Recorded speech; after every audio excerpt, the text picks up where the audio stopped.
Здравейте, добре в канала, надявам се, че сте добре. Аз се казвам Ramon, аз работя като фотограф. YouTube, que lo que mi gente, we guys are all doing well. Welcome back to the channel. In today's episode, I'm going to be collaborating with my wife, Divna, who recently went on a shopping spree at a Italian clothing store by the name of Massimo Tutti. I decided to do a spontaneous photo shoot with her. We're gonna go to Catriste, which is a village in the province of Quisendil. I want to do a photo shoot there with high fashion and having all this antique location before it's brand new renovated. So I'm gonna take you to the field. I hope you guys enjoyed today's video, and at the end we're gonna be talking about all the photos. Let's go into the field, guys. Hey guys, I'm doing a voiceover to give you my thought process throughout this session that I did with Div. Overall, I really enjoyed the session and it was very different from my usual type of editorial work. To start the photo shoot, I thought it was best to start from the inside of the house and work our way out. As a photographer, you are responsible for setting the pace of the session. I did make some mistakes, to be honest. I think I stood too long inside the house figuring out my idea composition that I really wanted. Eventually I did get some photos, but I think I could have made some faster progress if I would have moved along faster. I used my 24-70, 24 my widest to welcome the viewers into the location.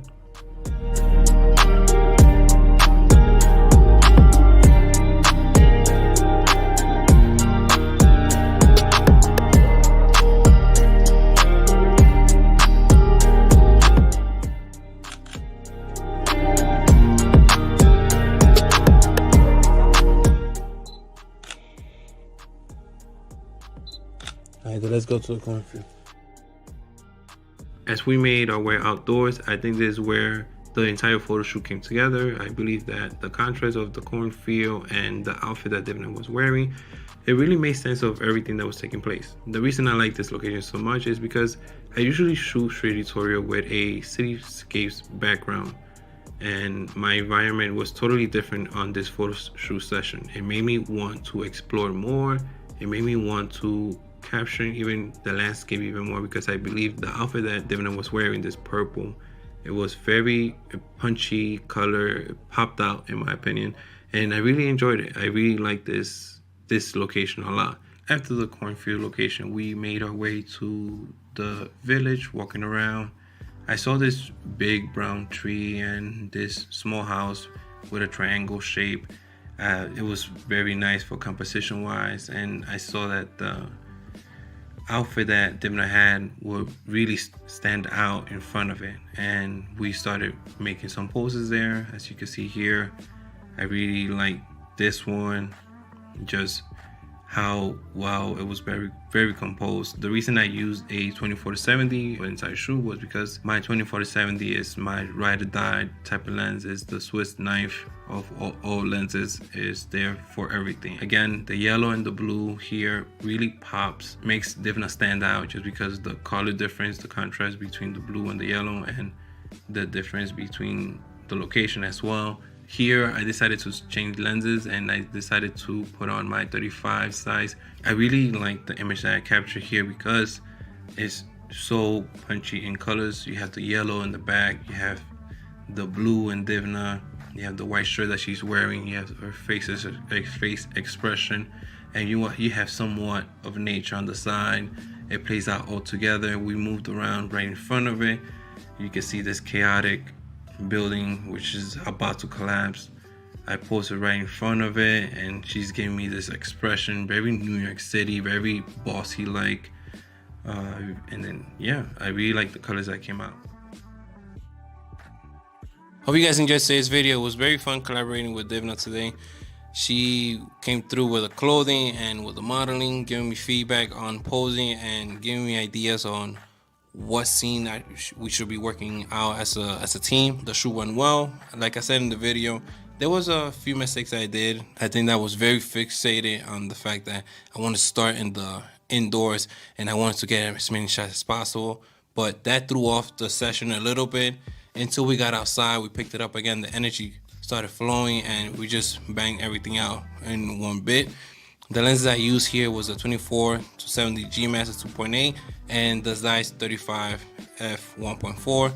These lenses did amazing. Towards the end, the light was dimming a lot, and I needed a fast lens with a fast aperture, so that's why I used the Zeiss 35. If you guys enjoyed today's episode, make sure to subscribe to the channel, hit the like button, hit the bell notification to be notified of my future videos, and don't forget to leave a comment down below. Let me know what image is your favorite of the entire session. My favorite overall, I would say that it was towards the end with the Zeiss 35 because the color just came out amazing. Until then, guys, I'll see you later. Next week is a new episode. See you guys. Hey.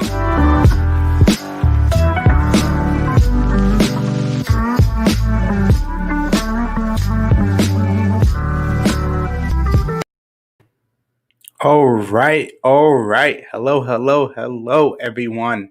My name is Diamond Rivera of the Live Discussions with Diamond podcast. And what you just seen was a recent episode from a good friend and a special guest tonight, Mr. Ramon Brito, who is on the platform tonight all the way from Bulgaria. And before we get started, this episode is sponsored by Bachata Radio, where you can listen to this interview and all interviews in high quality. And tonight, people are actually, we're all the way in the East Coast, so I would say afternoon, but good evening to people in Bulgaria. Here at the Live Discussions with Diamond podcast, we are pleased to announce that we have on the platform tonight Mr. Ramon Brito. Hey, everybody. What's up, my brother? Nothing much, bro. Just chilling here. Over here is nighttime. I know over there is like afternoon for you. I missed that right now, but hey, it's what it is. Yeah, man. I appreciate you so much taking the time out, especially with different time zones, to come Oh, onto the platform. You know, as we've talked privately as well, I felt like it's so important for me with this platform to have artists like you that I've known for many, many years that have been able to progress, they've been able to transition, reinvent themselves over the years from you being a hip hop dancer to a Latin dancer to a photographer to an amazing father and really beyond. So again, I thank you so much for coming on tonight. definitely. I appreciate you inviting me. I'm very excited to be here just to share my story and just to talk about, having a conversation with you and share my story with everyone else. Absolutely. I mean, I think it's so important, like you said, sharing your story because even as I've talked to you and many other guests, the common issue arises a lot is a lot of artists have always felt, I don't know about you, but many artists that I've talked to have always said, people love what I can do for them on a dance floor or what I Mhm. can contribute to them. But a lot of times we don't get a chance to have that reciprocated to us, or even people asking us how we've been, how do we get to where we are. So I definitely feel by sharing your story tonight, we're going to, today, afternoon, whatever you call Yeah. it. Today, Mine we're, is the evening for yours afternoon. It's yeah, okay. I got you. I think definitely today we're going to get a lot more understanding of truly who Ramon is, more than just what we see in front of us. So I definitely think today is really going to be special. Hey man, I hope everyone joining into the conversation. Hope you guys enjoyed today's episode, and again, make sure you guys follow Diamond. I think he's doing an amazing job on making connecting us all together and sharing each other's story. Absolutely. And same goes for you. I would love everyone to follow Ramon Brito, especially on Yeah. YouTube. And I also, too, before we get started, I think you have a company out there called Street. How do you say it? How do you pronounce it? Which one? The Street. The streetografía is Yeah. a street in English and fotografía in Spanish, and combining both streetografía. All right. I love Yeah. it. I love it. And we're definitely going to get into that. So, but with every guest that I have as well, I always love to understand how really things started and going all the way from the beginning. But before we do, just to let you know, throughout the interview, we will be Yeah. having real live time comments coming in. For example, the one and only Jessica DJ Tate. Hey, hey, Jazz. Yeah. Hey, one of the best promoter, bachatera, lover, right there. Jessica, all day, Much love all to day. Jeff. Yeah, I mean, like you said, this is a way for us to really all connect and just appreciate. I mean, for me, it's just also celebrating the success that I've seen you've had Yeah. over the years. So really, Ramon, I would love for you, and also understanding that previous guests that I've had on actually brought your name up a lot, and realizing how you were connected to different artists, I think is special. So, really, I would love for you, Ramon, kind of take us back to where it really all began before dance. All right. Gotcha. It all started. Nah, it all started summer youth employment. If you guys are from the States in New York City, summer youth employment allows for teenagers to get the job experience. And I signed up, I think it was in 2004 through Alianza Dominicana. At the time, the listing of jobs were there were a lot, but one that caught my attention was dancing in the Dominican parade and just representing the hell out of your like the nation that your parents are from. And I was very eager, and I signed up for it.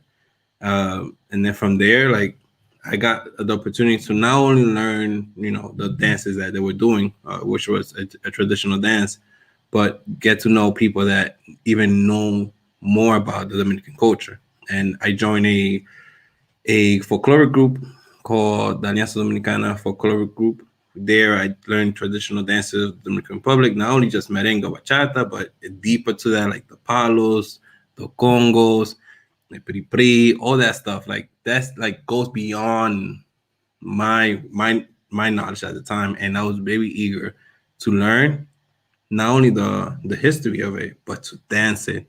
And through there, I met a lot of people that we both know. Yeah, no, I definitely agree.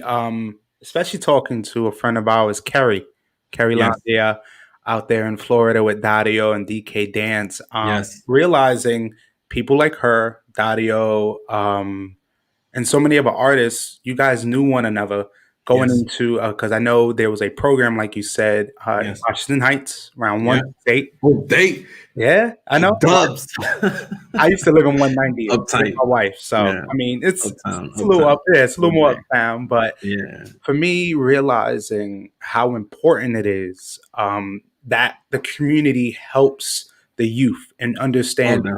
music, because realizing as generations grow, traditions kind of fade, history kind of fades, and things are just created as new. And realizing too is that having the youth being able to understand the music of the old that Yeah. inspires the present is Mhm. really amazing, because folklorico, that's that way of understanding your roots, I think is so Mhm. important, because we realize as we grow, the things we knew before aren't the things now that the kids know.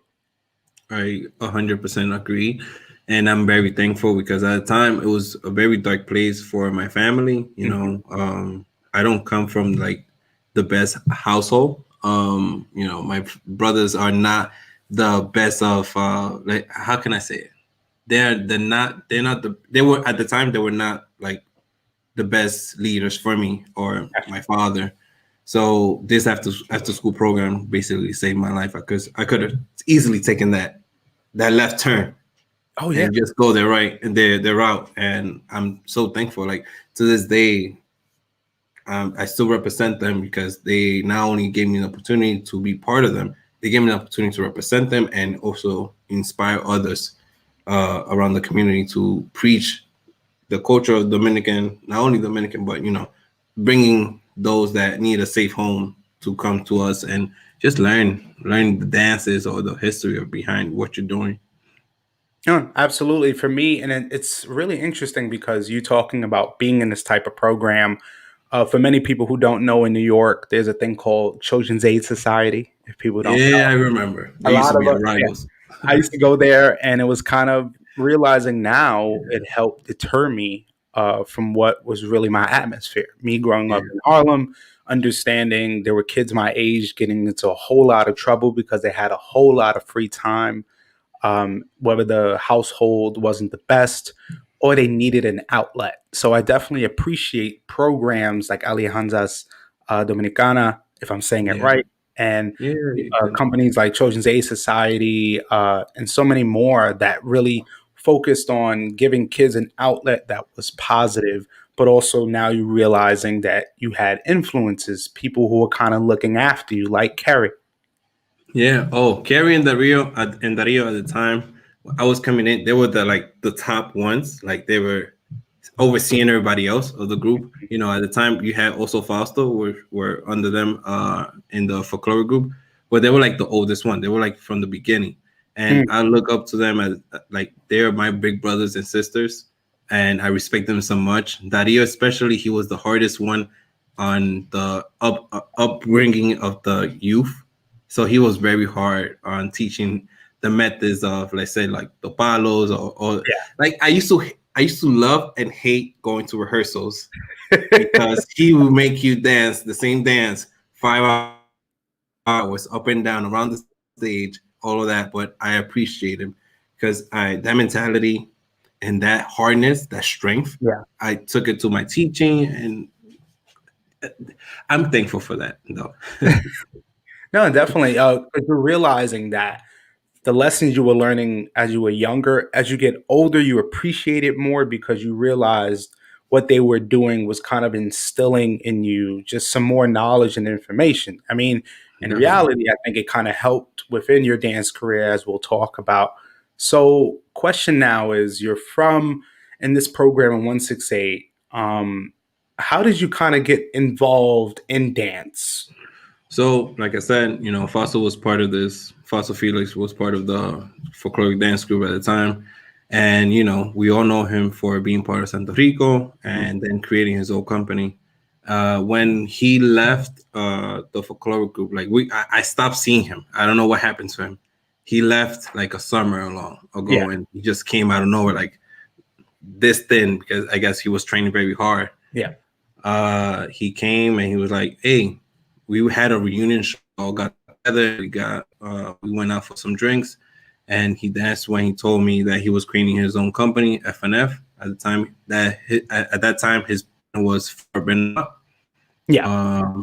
Everybody knows in the scene, and he invited me to be part of that company. I had no experience dancing professionally. What I did was all traditional dances, but I was very passionate about it. And that's my first entry. He was the one that opened the gates to, like, oh, this is salsa world in NYC. Oh, Oof. man, it's and for me, I laugh about it because I was a youth in this, kind of growing up in it. So seeing kind of as I'm becoming a teenager and getting into my young adult years, seeing people like you, Mhm. seeing people like Chris Moreno, Hey, realizing how Moreno we too. all, yeah, I realized how well we knew each other. I mean, even I can go back as far as when you met Rory, when you Yep. guys used to dance some hip hop together.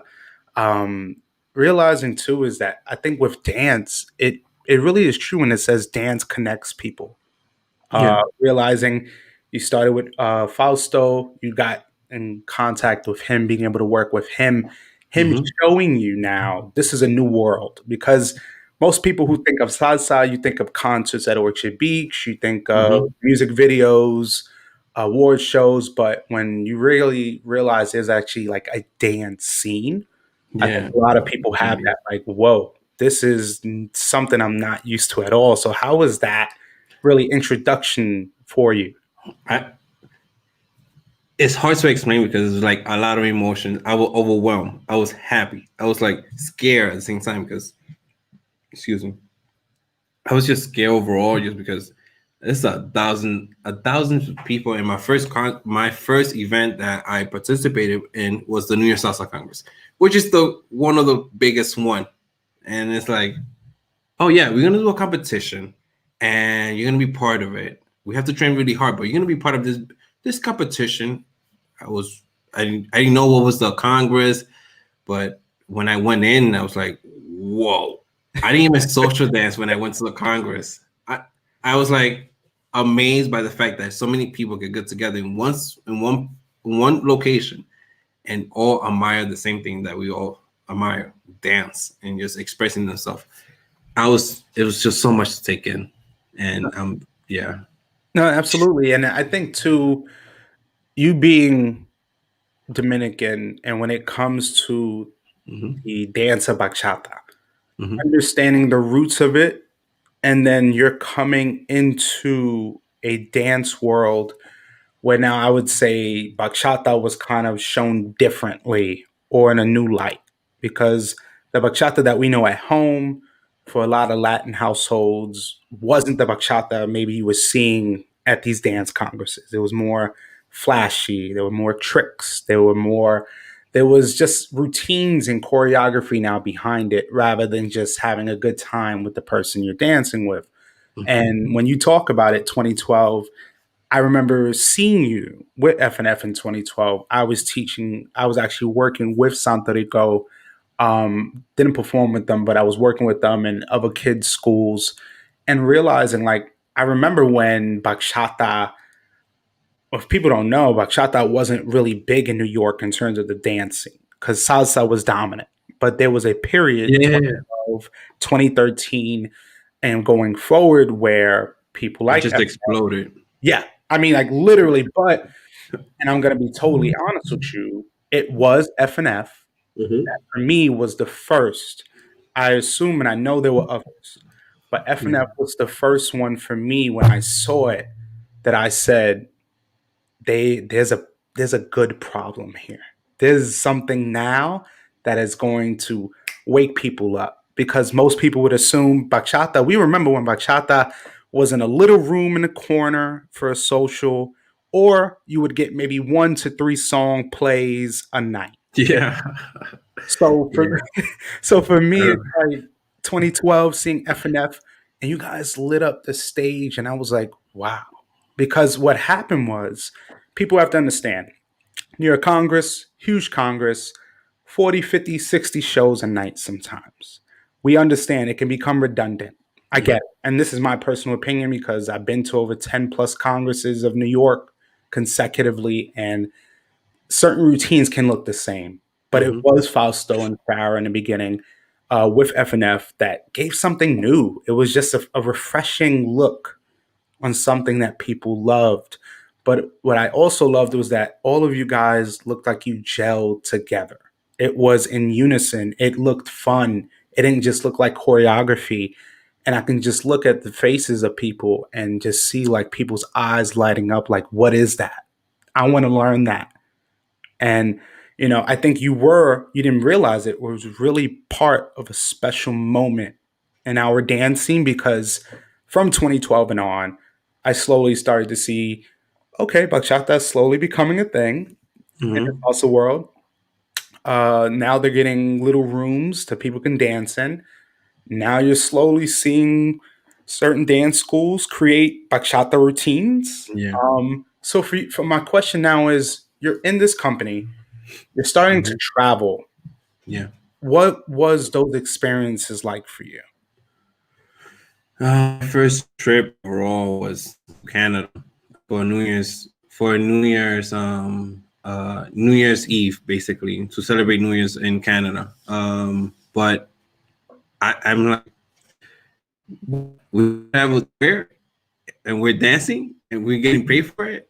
What? What? We do these things? What? I thought it was just a passion. I thought it was just a get together and have a good time. Um, Man, I'm humble for the opportunity that I got to just travel my first time with FNF, for everything that they taught me technique wise from day one. And that traveling experience is just huge, especially for a person that just came from like Washington Heights. And I know you're introduced to this big world of just dance, salsa and bachata. It was amazing. It was humbling, uh, to say. Yeah, no, absolutely. I mean, because people have to understand too, it's not just about performing. When you're now a professional Yeah. team that's traveling, the added responsibility of that, realizing I'm not going to say any names, I'm not going to say any specific teams, but I remember bumping into teams and talking with them and certain artists, and they would tell me, Mhm. you know, certain groups, you mess up on stage, that's a part of your money. That's a part of your cut. You mess up or things don't go right, that practice after is going to be hell.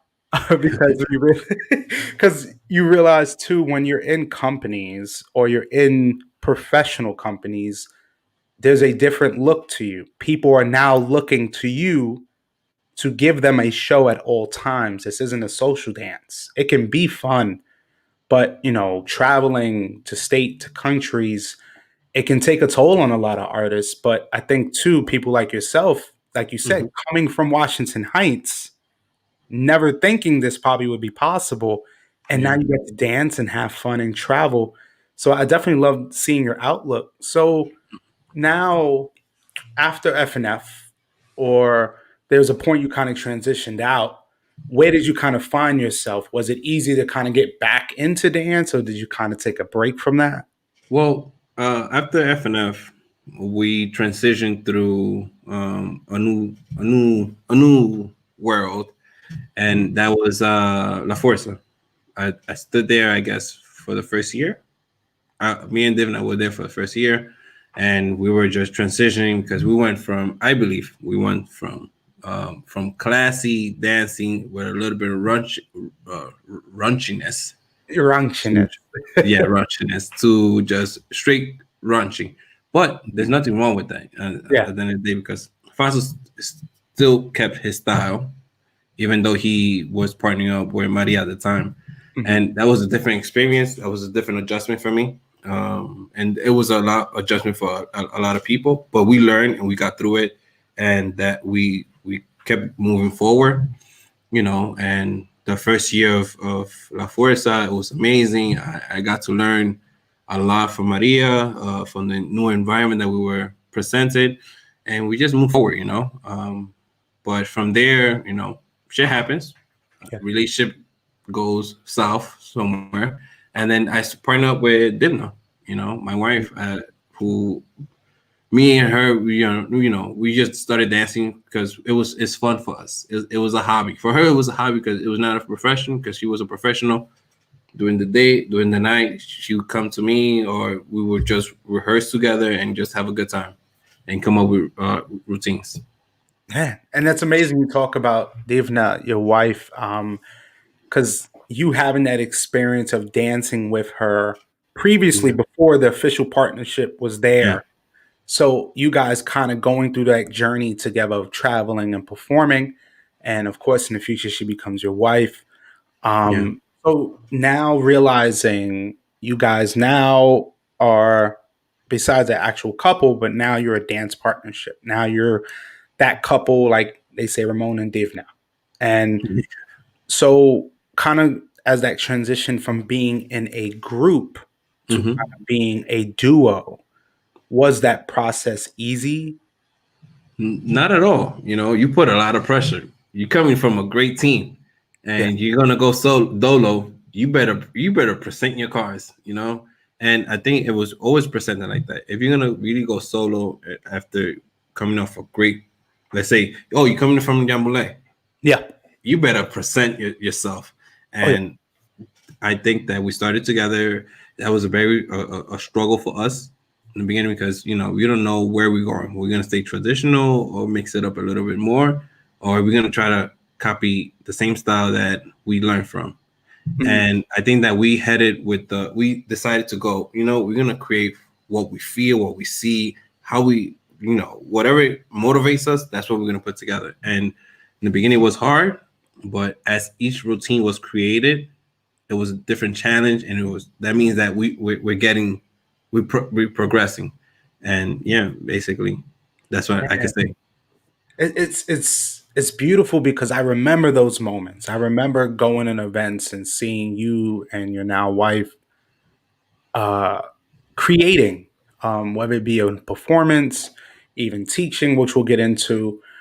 Um, and I totally understand because it happens with a lot of people when you come from a really, really big group that's really Yeah. looked at, and now you've moved on and you're in that space of how do I just still be me Hmm. with understanding where I came from? Because I think it's really important what you said of saying I need to still be myself because I don't want people automatically comparing me to what I used to do.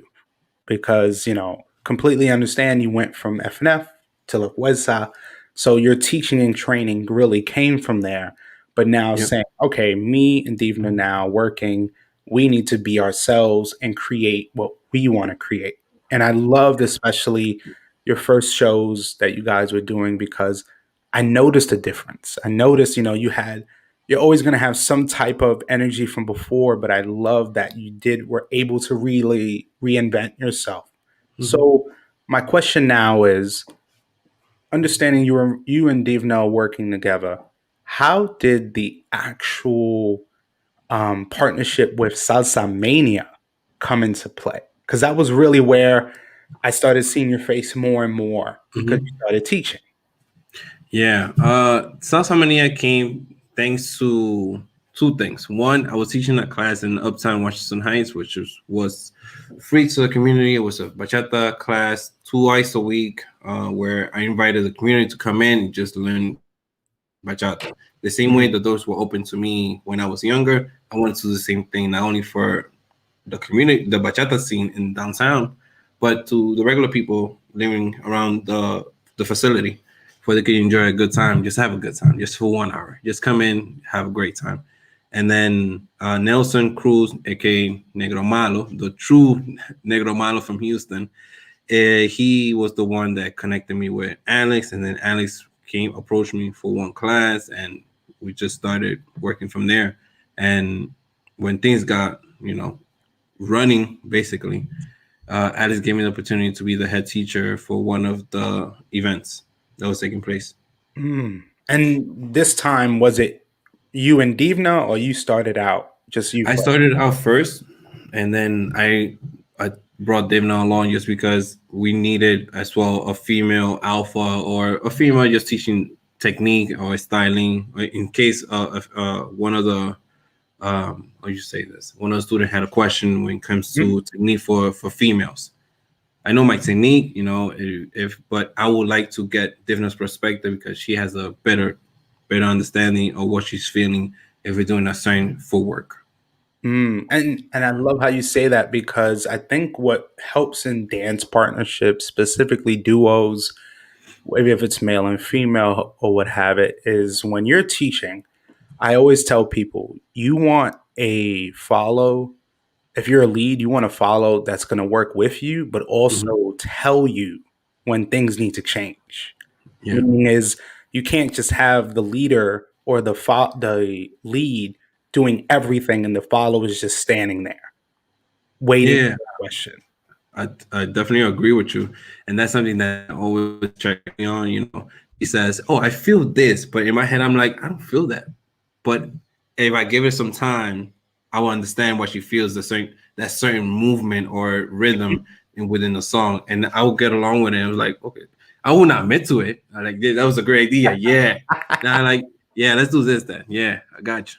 Man, Yeah. I think too, just the companionship just makes you better. It makes you more wiser because, like you said, having an added perspective can give you more insight to say, okay, I didn't see it that way, but now I'm seeing it this way, and it does make sense. Yeah. So, a question now that I have is: you're in SalsaMania. What were those experiences like? Really being the first. I mean, besides Negro Malo, now yourself being the teacher, a head teacher, an instructor at an event like this that so many people go to. Yeah, I definitely wanted to have quality stuff, and I wanted to share my thoughts with the community. I was preaching and breathing and eating bachata, and I wanted them all to have the same type of technique or self understanding of what's taking place. Like, you should not be doing this and this and this, or you are opening too much this, and this is going to help you here, here, here. I wanted to help them out as much as possible. I wanted to be the yellow book of bachata for or bachata mania or salsa mania, help Mhm. them out as much as possible. That was all we were doing, to keep it on the same scale. No, no, I agree because remember going to SalsaMania and seeing the classes that you and Divna were teaching. And I love this that I think the help that you got or the information you got from that program in 168 was Yeah. helpful because with instrumentation. Yeah. Because the biggest thing I've seen many attendees ask is, what is this instrument? Or what does this instrument do? And you being able to literally, this is what it is, this is how it is, this is why it is, was so helpful because we realized, in my opinion, in New York, there are too many teachers, but a lot of them don't have the right information. They can teach you turn patterns, they can teach you combinations, but can't really answer a question that really dives into the instrumentation and why you move like this. I think that separated you guys from many of the people I was seeing because you guys looked and felt like you knew what you were talking about, Hmm. you know? So for me, it's like that was a breath of fresh air because I felt you guys were becoming an institution, like you said, a yellow book, a guide for people to say, okay, with bachata, most people know we used to dance it at home, just the same thing like salsa. But 2012, Yeah. 2013, and going forward, like we've Hmm. talked, bachata exploded. Hmm. Bachata just literally, like, especially in New York, Was all over the it, place.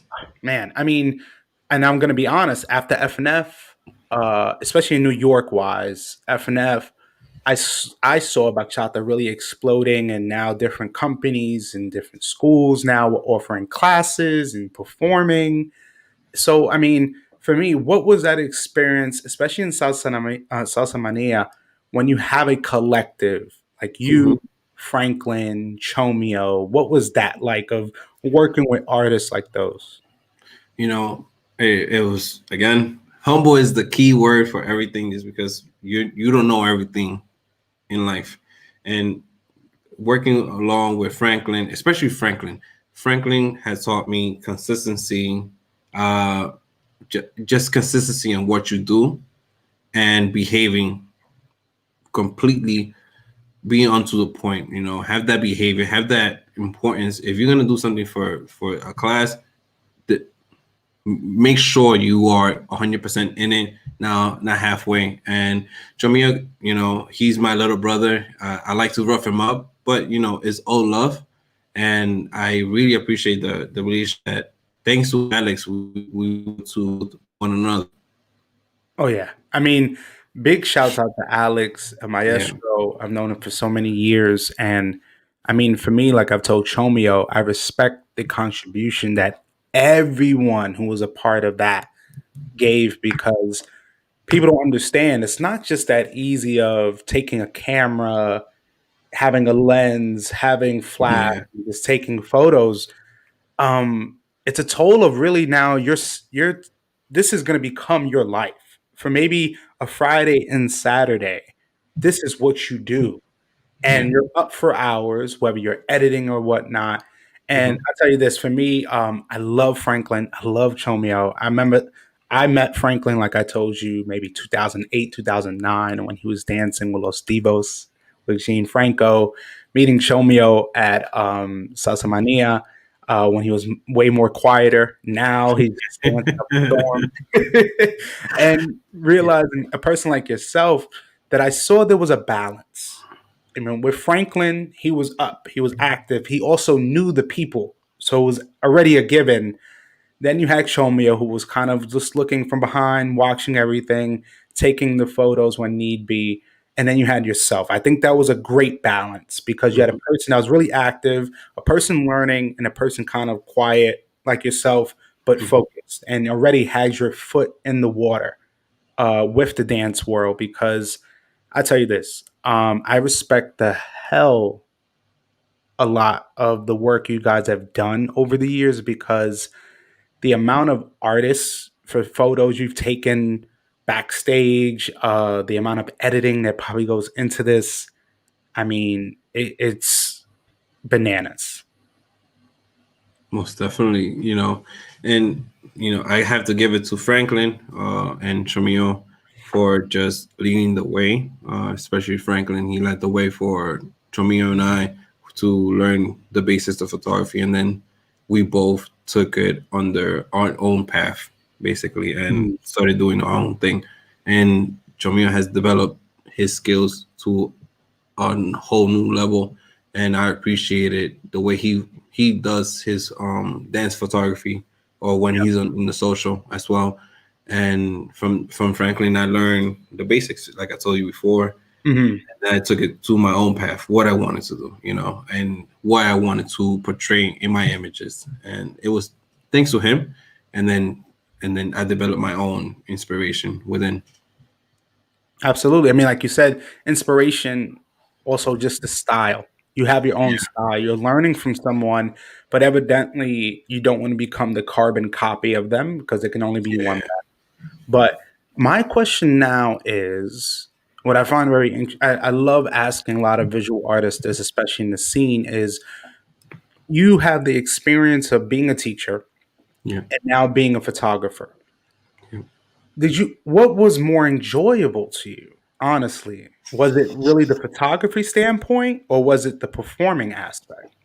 Putting me in the hot seat. Now, to be honest, I'll say 100% teaching. Mm, I get to preach and breathe and share the moments with my students, and even not even just in bachata. When I was doing hip hop, like you said, I used to go hard, man. We used to go hard. We used to train hard, and we wanted to become better together as a unit. And when I got into the Latin scene and I got the opportunity to teach, that's what I wanted to do. I wanted to influence those learning the whatever genre they were learning, okay, bachata. I mhm, wanted to push them like, yo, it's not just a dance. You could do whatever you want with it, and motivate them to learn even more about mhm. dance. And yeah, that was my main point, my main takeaway. Yeah. So you being a part of this collective with Salsa Mania, but then Yeah, also they're creating more events, for example, Bachata Mania, because yeah, really realizing Bachata really was taking over. I think, in my personal opinion, and from having conversations with different artists, I always ask them, what made you transition to bachata? And I don't know if you ever thought about this, but have you noticed that many of people's favorite bachata dancers were salsa dancers? yeah. I noticed that too, but I have to give credit where credit is due. Alex Moreau. Yep. When I personally asked him, yo, how you learn how to dance bachata? Man, I used to dance with my cousins, my aunts, and all that stuff. And to this day, I still love his style. I love his Yeah. style of understanding the bachata, not only the bachata, his rhythm, his movement. To this day, I love his way of doing things, and so on. We have to give credit. Before FNF, that was Caribbean Soul, and Caribbean Soul was killing it. And I appreciate what they had put onto the scene. I have to also give credit to Edwin for his educational and persistent in educating everybody around what is bachata and what you could do with bachata, basically.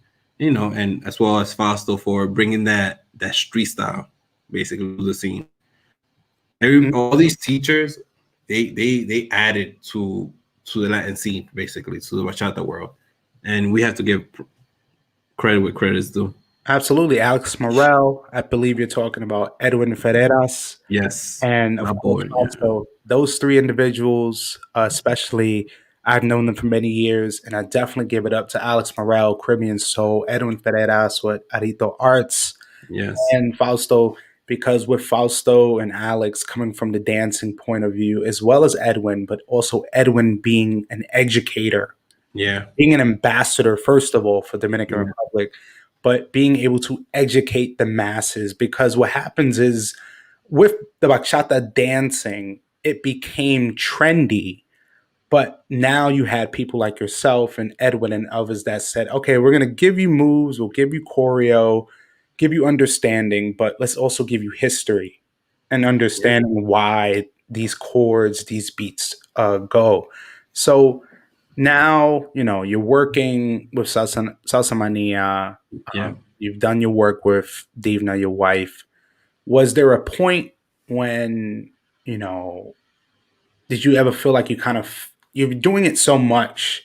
Did it become so stressful, or did you feel like you needed to transition to something else or move forward?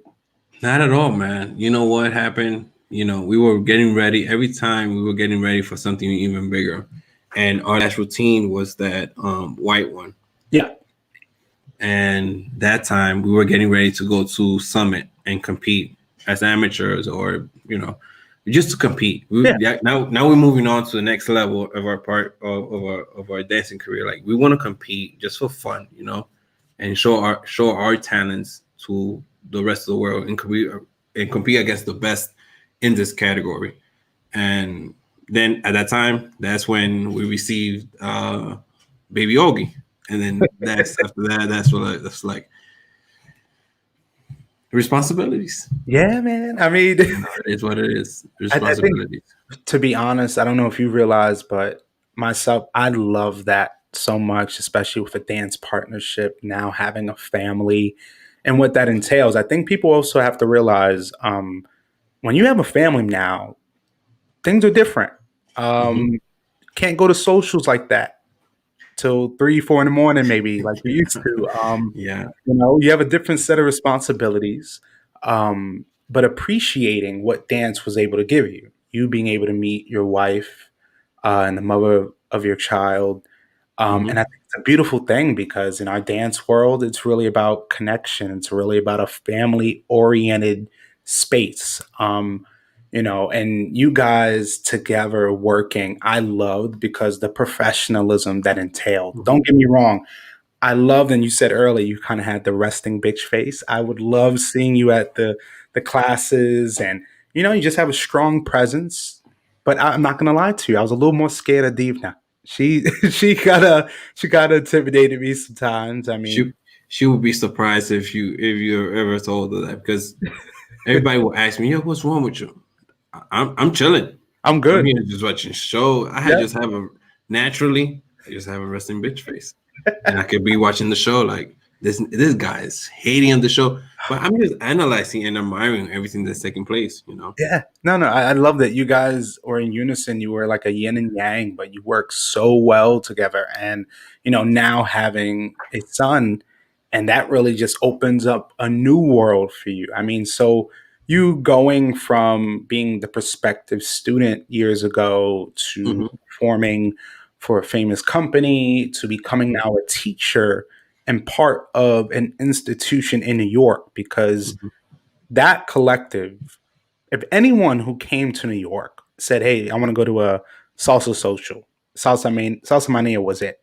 But also, I think when people were so anticipating going to these events and like, "Oh my God, I want to be on camera. Oh my God, I want to be in a photo," and now you're now becoming a family man. I mean, did you kind of ever have that moment that you kind of soaked it all in and just saw how far you came? It's hard to like, and I'm gonna keep it 100. It's hard to see those things nowadays, just because it's like you have had so many accomplishments, Hmm. and so some of them, those memories, you wish that you could dig deeper and see where they could go. But I'm happy that my son is born. I'm happy that he's healthy, and I'm happy that, well, I'm still in it. Like, I'm still committed to my relationship with my wife and still growing together. But sometimes, like any other artist, I don't know if any other artist that, let's say, retires, thinks about like what could have been. Hmm. No, what would have happened in this thing when that happened? Like, Yeah. would I made it? And our goal was not be to be like, oh, we are the next stars. Nah, man, we just wanted to contribute.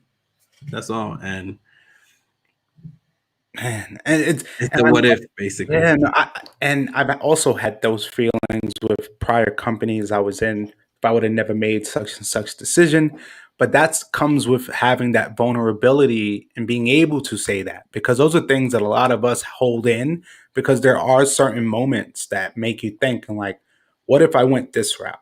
But I think everything happens for a reason. For a reason, yeah. And we're definitely going to get in a few minutes into the photography aspect and how you really, I think, reinvented yourself come from being a performer to really hitting that photography field head on.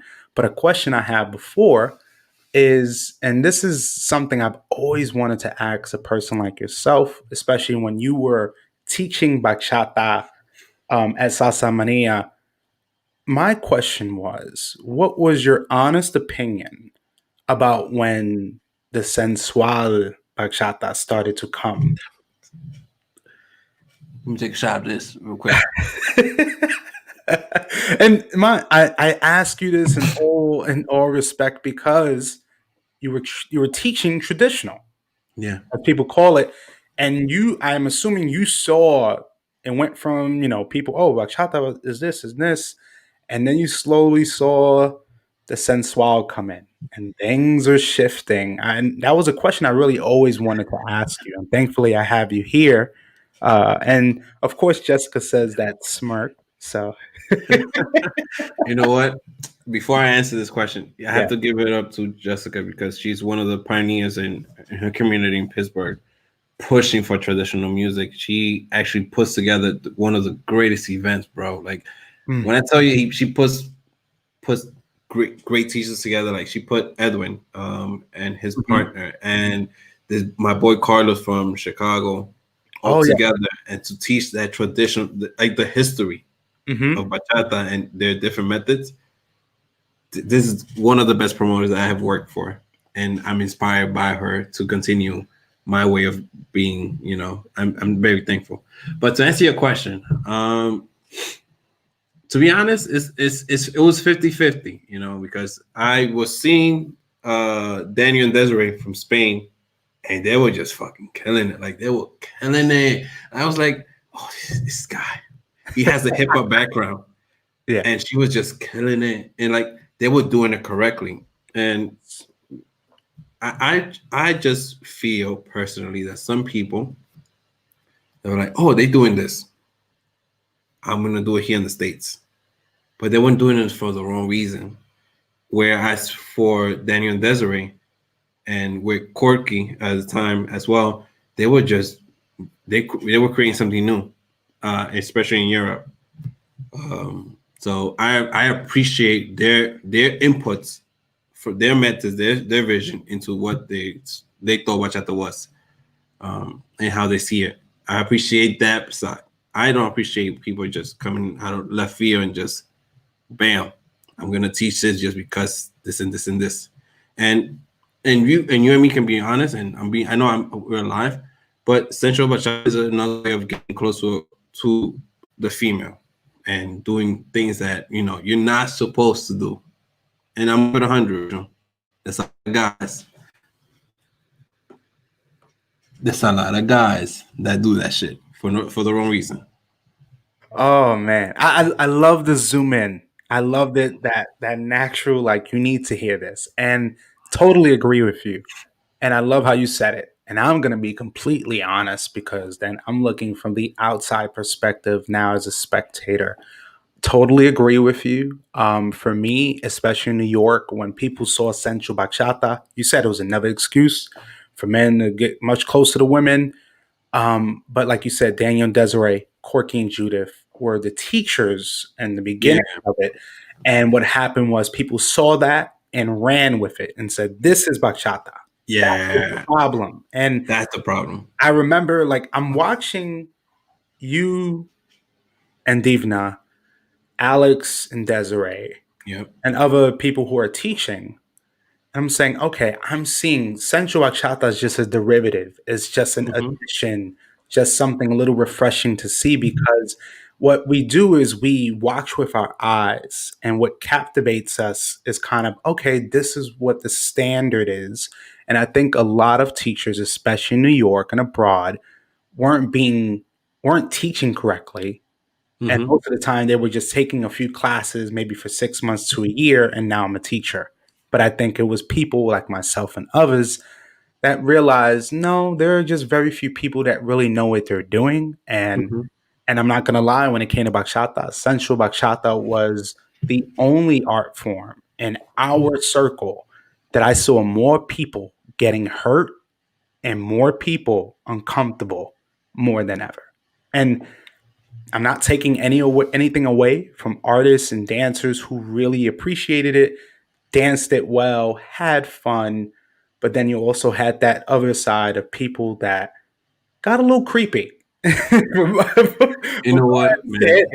You know what? Central bachata, it is what it is. You know, I see it, I appreciate it, but it's not my forte. That's not my style, and I will never try to do and none of those moves. But it is what it is. I appreciate it. Yeah. I applaud them for the contribution, and that's it. You know, I'm not gonna hate against it. I Oh, don't no, deny it, but no, it's not my forte, and it's okay for you to be like, yo, I'm hardcore traditional. yeah. I'm hardcore. I'm cutting the line of hardcore. It's okay, and you're hardcore. It's Bachata Central. It's okay, man. Yeah, that's what I'm saying. I tell people you can love what you love, but the thing is, you understand the history. I don't want people telling me that when they see sensual bachata, oh my God, this is what bachata is. No, it was just an addition to bachata dancing. It was a way of getting. It was an attention grabber, and it Mhm. worked. It works for a lot of people, but for me, I love dance as long as it's done correctly and Yeah. appropriately and with the right intention. That's what's most important to me. And I'm glad at least I can ask that question. That was something I've always wanted to ask. You being a Why you had teacher, to put me on the hot seat, man? Why people are gonna be like, "Yo, what are you talking about? Bachata is bachata. It is what it is." Hey, don't get me now. Don't answer me that question. I mean, you've had a little sip of the wine, but Yeah. I love what you're talking about because it's your honesty. Yeah. That's what it is, and it's with your context. So Mhm. now, kind of transitioning. I noticed really, like you said, you now focus on having a family, and Yeah. I think, in my perspective, correct me if I'm wrong. I think photography really took over. It was kind of like almost a 180. You kind of, I mean, I knew you were doing photography, of course, over Mhm. the years, but I really saw you taking it a lot more serious. So, how was that transition for you? Well, it was kind of hard because it's just like you're leaving your family basically behind, Mhm. which was dance for me, and it was a hard trajectory. It was a hard change for me. I love dance from the beginning. I was able to be part of the FNF, be part of La Fuerza, and be part of Bachata Mania. It's just a hard change for me, just to let it go just like that from one day to the other. But something that I noticed when I stopped dancing or I stopped teaching is that if I'm not creative enough, then I feel like the world has ended basically. Mhm. And so when I did my first trip to Bulgaria with Divna, I I, I had a iPhone 5S, whatever it Oh was at the time, and I was cultural shock of everything that was taking place. That I maxed out the phone, and when I got back to the States, I was like, "Yo, we need to get a camera." I got a simple camera, a beginner's camera, and I started shooting photos. And I was like, "Okay, I'm getting my groove back." When I get creative, I feel happy. man. So that means that I'm exercising my brain again. And then I dove even deeper, asking Franklin the basics, like, "Yo, what are you doing? Can you take me under your wing and show me the ropes?" Yeah. And basically, that's what he did, and he showed me the ropes, and I learned from him. In the beginning stages, my edits or the way I capture photos were just like him. Mhm. I learned what his method was, but then I found myself as an artist, Mhm. and took it from there, and that's what I do now. Like, I love street photography. I love street editorial. I feel like capturing the portrait of somebody and the environment hands in hand could tell even a bigger story. And that's what I preach for, man. If you see my body of work, at 99% of the time, somebody's in the street, Oh yeah. and there's it's either the cityscapes or street editorial or street photography. Those are the three things that I'm very passionate about. And for me, seeing your work, I remember seeing it, especially one of my favorite artists I love that you worked with was Melanie. Melanie, Shout out to Melanie. yes, man. when I started seeing them photos, and don't get me wrong, I didn't even know that was you. I mean, I know it had your name, but sometimes you're on Instagram or Facebook and you just see a photo, and I'm like, what magazine is this in? And I'm like looking, I'm like, oh, this is Ramon doing this. And I'm like, man, it's the way you capture things. When people say visual artists' eyes are extremely important, that's true because, like you said, you apprenticed with Franklin, and then you have to now kind of spread your wings. You have to Basically. do your own thing, and you being able to pick, I think, the right subjects Mm-hmm. to take photos of is important because it also captures the emotion. It's not Mm-hmm. that easy of just taking a camera and pressing shoot. I know there's so much Yeah. more that entails, and I think, like you said, you found your niche of Yeah. street photography because some people are just, I got a camera, I'm just going to take tons of photos and see where it goes. Spray and pray. Oh my God. Spray and pray. Pray and pray until you have to edit all of those. Yeah, And exactly. then, Yeah, yeah. so, I You mean, know, huh? like I have to give it up to Michelle Morales and Melanie Crystal, just because they were my first models. They were my first muse. And to this day, they will always be my favorite overall, just because they gave me the first chance. They gave me the opportunity to photograph them. And Yeah. in the beginning, I can tell you the truth, I did a horrible job of edit. But we worked together. That relationship grew even furthermore into where I believe that I created my best work thanks to them. Thanks to them, they're humble for participating. So for accepting that collaboration between us two. And they did amazing, and I'm very thankful for them. Perfect. And at least it's, before we get really into the present, and then slowly concluding with our 10 question segment, we have here Miss Kerry Lan. Kerry la India. Yes, showing much love. Yes, Kerry, we were talking about you during this We were interview. talking about you, girl. When you used to be mean to us. Kerry was my first boss when right after I got the summer youth program Mhm. transition, I got the opportunity to work under her. Man, she was very good as well. I had Dario as the dance lead, and Yeah, he will overcheck those dance instructors. Oh, oof, worse. But I love them. I appreciate them. yeah, it's the memories, but realizing those people that really were like influential to you. Maybe if you didn't Yeah. realize in the beginning, but you're realizing it now, and still having those friendships and those relationships with people is really dope. So, for me now, understanding, this past year, it's just been crazy. I mean, COVID and everything. But I also remember to you posting, I think over a year ago, close to over a Mhm. year ago, about your move to Yeah. Bulgaria, Yeah. kind of going from all the way from New York City to Bulgaria. And something I never told you was I really admired that. Um, for one thing, I knew, of course, with your family, but I knew when it came to photography, something was just going to evolve. I don't know. It was just like people don't understand. They just think Bulgaria is just a rural area with nothing there. But I think people can also find the beauty in things that they find. Well, I'm gonna be 100% with you. My mindset was not that. I Hmm. appreciate what you said, though. Bulgaria is more than what you see. It's Yeah, not rural. It's, yes, it is what it is. It's a big, big, big, big, big, big difference between one New six York eight. City, the skyscrapers, and Bulgaria. You know, what New York City doesn't have mountains or whatever. All those skyscrapers, Bulgaria makes it up with the nature, and I appreciate that. And I think that we are in the best location to raise our son, just because we have the grandparents. Divna's parents live here. She also has a sister, so the aunt is here. So family base is here is very important. We could raise them all together Yeah, as a unit, but I do actually miss New York City. I miss that lifestyle, that fast pace. I miss it a lot. It's just my work too.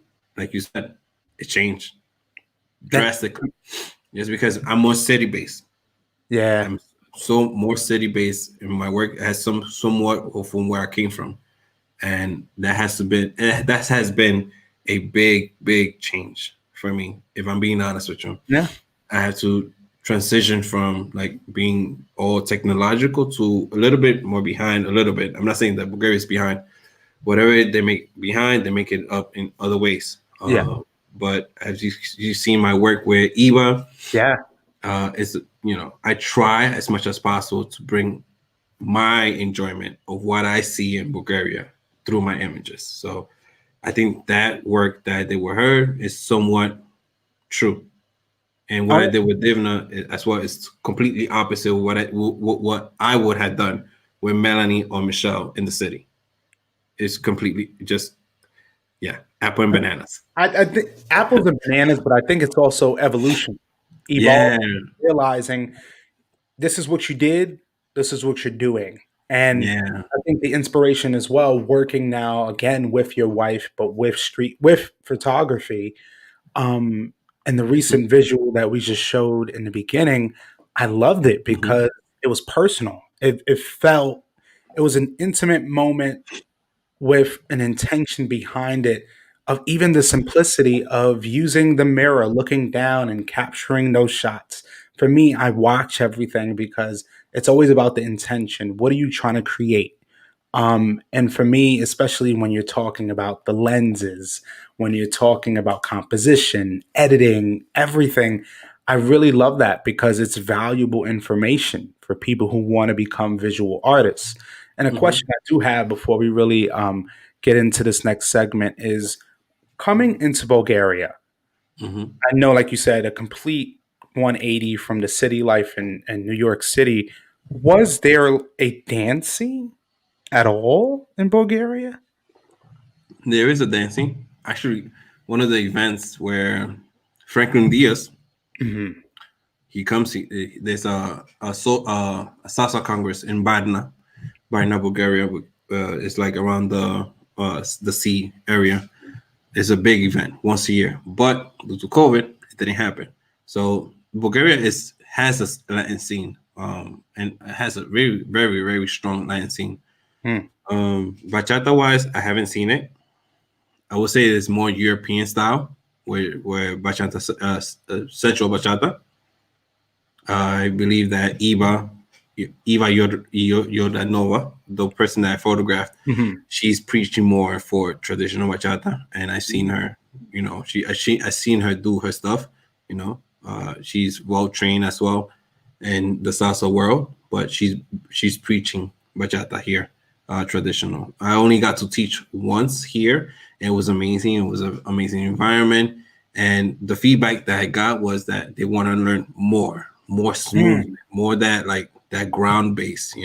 That I learned from Alex Morel and Desiree when I was learning from them, as well as Farah Benoit. Man, I love that, and I definitely would. I can't wait. I definitely will be in communication with Eva about having an interview because I would love to understand what the Bulgarian dance scene is like. Yeah, Because also, what we realize is whether you're in New York City or in Bulgaria, dance is somewhere around. yeah, That's definitely, something we can't deny. definitely. I totally agree with you. So, now this helps me transition into our concluding segment that I have called the randoms, which allows myself and the audience to get to know you a little bit better. Just with these 10 questions. So it definitely should be fun. Might get a little spicy, but I think it should be very interesting. So just let me know when you are ready. Hit me. All right. Number Wait, give me a one. minute. All right. Hit me. All right. Number one is favorite food. Now that I'm in Bulgaria, oh shit, fuck, that's a lot, bro. Give me a minute.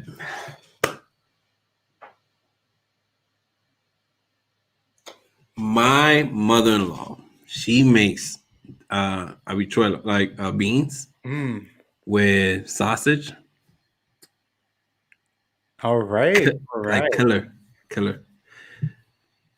I like that. All right. Next question would be, since you're drinking some wine right now, would you go for a glass of Merlot or Moscato? You know what, man? I'm gonna again stick with my in-laws. In Bulgaria they produce their own liquor. Like every Mm. household, like if depending on the era, they produce their own liquor. And my father-in-law produced this wine that I'm Ooh. drinking right now. I love his wine just because he has that that taste Yeah. for it and that passion that at the end of the day, whatever he makes tastes Mhm. delicious. And his wine, his rakia, which is equivalent to like let's say his rum, he makes it from scratch with Mhm. fruits from that he actually grows from cherries or apples or depending on the fruits. It's just marvelous, bro. Yeah. Big shouts out to father-in-law. Oh yeah, Danny, Definitely. Grandpa Danny, yes. All right. Grandpa. All right. Next question would be, and this one is probably going to make you think. What is if you can close your eyes right now and you open Mhm. them, what would be one performance that you would want to see right now? Performance. Damn it! I Why would you do this to me? know. You know what? I never got to see Caribbean Soul. El Verde de tus ojos Mhm. is that smooth one where the girls are wearing that like flowy green dress. It Yes. was Desiree, Melanie, forgot the other girl name, but it was Alex. Korean Soul, Mhm. and it was very smooth. I never got to see her in person. I would love to see that one more time. Okay. All right. I'm loving how you're answering these questions. Number 4 is, what did you want to be at 10 years old? Okay, let me hear. You know what? I come from a Dominican background, and my ass was told you're gonna be a baseball player, bro. Oh God. Yep. My ass, Dominican, Puerto Rican, yeah, absolutely. Dominican. Yes. Yeah, I had to be a pitcher or outfielder. You're gonna bring the homes, the goods, basically. So, Oh my yeah, I was supposed to be a baseball player. God. Well, I love the profession you took. Got that. Yeah. All right, next question, and this can definitely probably be a spicy one. What is a huge don't for a person that wants to dance with you? And what I mean by that, I think you understand, but to put in more context, we as dancers go to socials and we're filming. I mean, if we're in a social setting of us dancing, what Mhm. is something you would tell a follow not to do when they're dancing with you? I think I saw the Mario interview that you did with him, Super Mario, and Yeah. I would say the same thing. Like, yo, don't overstyle. That kills the vibe. And I'm gonna give you a turn on one, a Yeah. turn on five, and that's it. I'm not gonna do anything else. Don't overstyle. Thank Just you. be yourself. Just like have a good vibe, and just that's it. But don't overstyle. Like that's overrated. Gotcha. All right. Next one, and this one too, is now going to dip into the filming side, and we're talking about events. For people who've had experience, whether doing photos or videos, what is a big don't for people when they say, "Hey, how can I get in a photo? What do I have to do?" Because you're laughing because you know exactly what I'm saying is, Oh my you god. know, those people at events that are following you and trying to go into that space hoping just to get one photo. What is a big like no? I think just that eagerness that they take upon themselves, like, yo, I want to be in the photo. I'm gonna be like, just let the moment happen. If the camera comes to you, I think that our job as a photographer of the event is to capture everybody. Yeah. Eventually, that camera is gonna come to you. When that camera comes to you, just be ready for it. Don't be eagerless to the photographer that they already have a dozen things to do. Like I have to capture photos of the performers Mhm. backstage and in doing the show and all of this. Like be mindful of that. At the end of the day, we know that you're here We're gonna make sure that we capture a moment of you because you're important to our event. We're trying to welcome you in because you're family. Yeah. You know what I'm saying? Like we're not taking advantage of you. It's not like we want your money. We want you to have a good time, and we want to capture you having a great time because that's is going to promote that our event is great.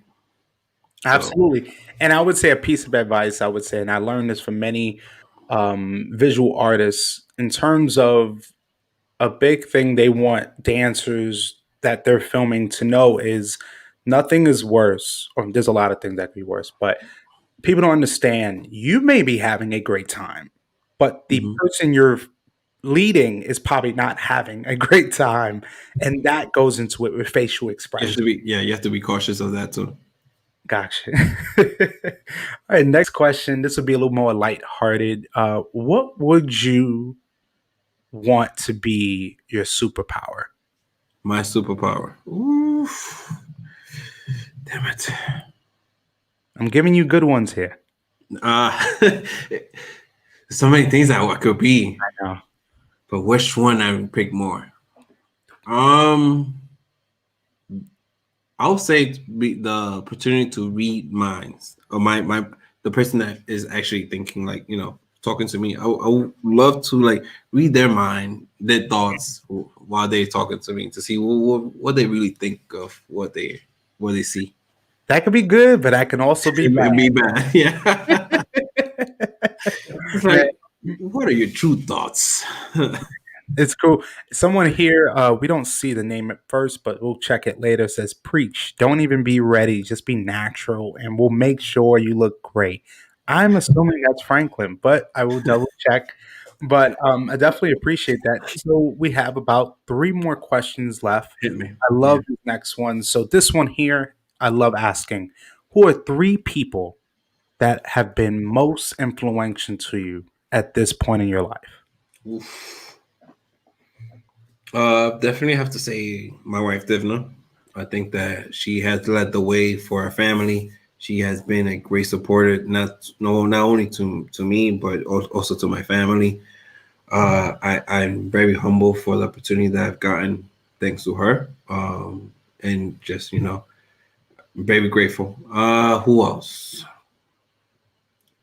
Can I say this without getting emotional? I think I, I'll go and say Franklin, just because his humbleness as a person has taught me as a individual how to stay true to myself, basically, stay consistent, how to be a better me, and I have to give thanks to that. And lastly, I would say it will have to be my mom because she's the hardest worker I ever seen and the hardest hard-headed person. Yeah, it's just hard-headed. But at the end of the day, I appreciate her commitment to raising my sister and my brothers, everybody. She made a lot of sacrifices, and at the end of the day, I'm so grateful that I want one day to be able to repay everything that she had done for me. That's special. And also kind of piggybacking on the last question we had, that comment actually from Joey Corsica, another amazing photographer that I loved kind of learning from. And again, I think a lot of photographers, visual artists really have the same mindset. And, again, we're really just happy to help other people feel good. But then also you diving into that question of the three most influential people, I love the honesty, because when you have to take a step back and visualize who's really been there, and don't get me wrong, you probably have way more people. But Oh when yeah, you're thinking definitely. about, yeah, when you're thinking about three, and the It's very reason hard. why, that's why I think it makes it even more special. So our second before last question would be, what is a special talent that many people wouldn't know you have? Mm. It's hard, man. Oh,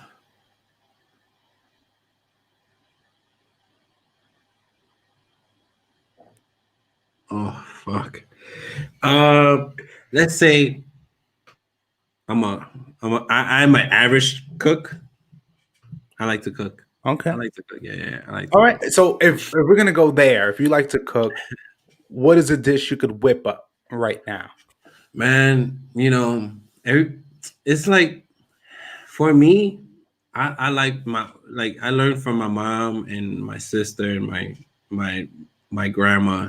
Just put your own love to it, like soul food, like basically like I could whip up a chicken and just cook it in a nice way with nice flavor, not that, you know, sazon basically. I give you that flavor type of food.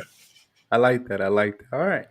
And now the last question, which is actually my favorite because the answers are sometimes great, sometimes the answers are just wacky, but I'd love to hear your answers. So the question is, if you were on an island, but disclaimer, there is no Wi-Fi, what Gotcha. are three things that you would have to have with you?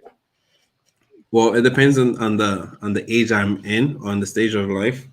But I would definitely bring a picture book of my son from the moment that he was born to the into his adult age. I want to capture all the moments, all those those meaningful things, those things that tell the bigger story behind the picture. Two, oof, what would I bring? It's not expired. You know what? We were talking about cameras the other day, right?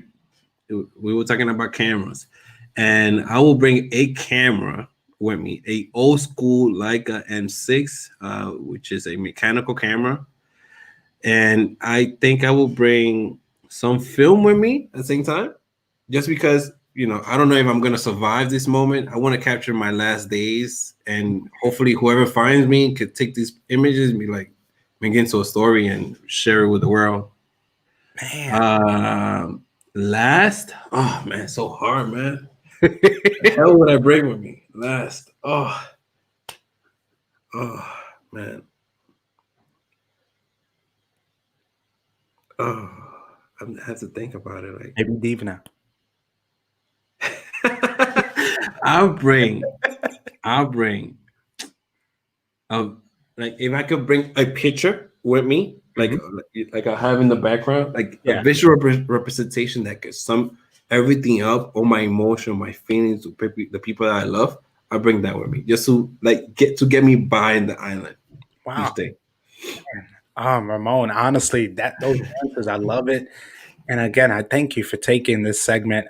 You really hit it home on that. I mean, especially you just having a visual representation of kind of everything that's happened with you and your family, I think is amazing. And again, I thank you for doing this segment. And now we're hitting the conclusion of our discussion today. And again, I really, really want to thank you so much for coming on because I really think it is important to share the stories of people like yourself and others because long after we're here, Hmm. stuff like this will be around. This discussion will be shared amongst other people. Your work on YouTube, your street photography, your editorial shoots will be around long after you're done. And again, it's really us providing documentation of the work we're being able to contribute to society that means the most. And at least a question I definitely have before we conclude is actually two questions, really, but I'll start with the first one is from everything that's kind of happened in your life till now, present day, what do you feel have been really the biggest lessons you've learned? Oh man. I'll say that the biggest lesson I got was the the the upbringing of my son, Ognian. He was born. I'm not saying to say that he has any health issues, but he was born with a condition where he had acid reflux, severe acid reflux, where he when I say it prevents him from eating basically, and that for me it was heartbreaking at the same time just because I was never born like that. I ate. What they gave me the spoon, I ate, and it was just heartbreaking at the same time. And to be understanding of his condition to this day, I had to be more understanding, more open minded, more patient of everything that's taking place in his life because it's very different from mine. And yeah, basically, patience. I think patience is a true Yeah. word that I think many of us, as we get older, value a lot because there are things that there are obstacles put in your way throughout Yeah. your life that are going to test you. And it's really about just breaking through those obstacles and realizing there are definitely brighter days ahead. Um, I truly have been thankful just at least to talk to you. I mean, we've definitely talked over the years, but Hmm. this one-on-one time means a lot because you, people like Franklin Chomeo and etc., have been so influential to me in my Hmm. dance career, film career, but in life because for me, I focused on learning from others and their experiences. So I definitely feel like I've learned so much. But at least before we do go, do you have any last words for myself and the audience, but also contact information on how people can reach you and see any new projects that you have coming up? Well, let me give you let me give you the message. I think that you have to be yourself. I know that this is a global pandemic, and eventually, hopefully, we're gonna get over this hump. And once we get over this hump, just be wary of everything that's taking place. To just jump into a situation that you don't need to be in unless you have to.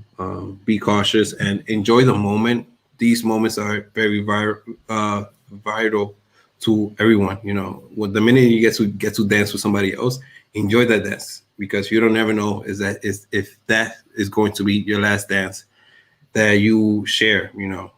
We have lost a lot of troops troops. When I say troops, as in I say my fellow salsa dancers or bachata dancers. A lot of them we have lost, and it has hit home. And I feel for that. Just enjoy your day. The minute that you get to dance like it's your last dance. And also the part of the question. Right. Sorry. No, no worry. No, it's really asking really contact information, how people can reach you and Got be able you. to see any future work you have. Got you.